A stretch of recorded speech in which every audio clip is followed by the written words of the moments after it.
παιδιά μας απεξήγησαν σε πολύ μεγάλο βαθμό στο πλάνο όρους που είχαμε σχεδιάσει.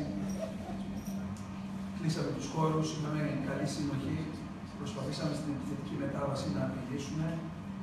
Το καταφέραμε σε κάποιες στιγμές και στα δύο ημίχρονα και γι' αυτό δίνω συγχαρητήρια στους παίκτες μας. Συγχαρητήρια όμως εσείς με τους παίκτες του ΑΠΟΕΛ που παρά το γεγονός ότι οι Τούνταν γύρισαν το παιχνίδι παίζοντας ωραίο και ποιοτικό ποδόσφαιρο.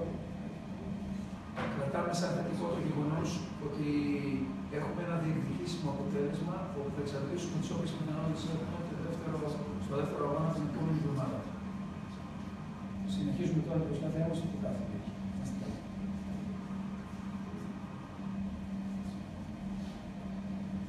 Καλησπέρα. Well, I think the most important was that we took the win. It was important for the team.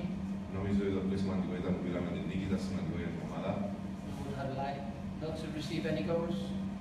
Θέλαμε να μην παίρνουμε το γκολ. But after we got the penalty against us and the 0-1 Όμως μετά που ήρθε το πέναλτι και το 0-1, in the second half, we made some changes in the system and we managed to change the result. στο δεύτερο μήχρονο κάναμε κάποιες αλλαγές, αλλάξαμε το σύστημα και καταφέραμε να γυρίσουμε το παιχνίδι.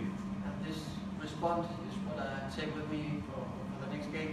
Αυτή την αντίδραση είναι που θα κρατήσω για το επόμενο μας παιχνίδι. We knew it would be difficult, but we tried our best. We didn't play our best game for sure.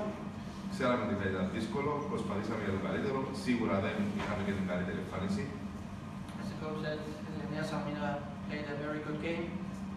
Όπως είπε και ο προπονητής, η Νέα Σαλαμίνα παίξει ένα πολύ καλό παιχνίδι. But we go for the second game with one small advantage. Και πάμε πλέον στο δεύτερο παιχνίδι με ένα μικρό πλεονέκτημα υπέρ μας.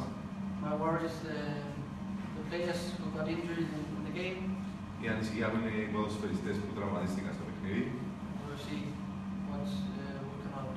Και θα δούμε πώς θα εξελιχθεί η κατάστασή τους. Υπάρχουν ερωτήσεις, κύριοι? Ευχαριστώ.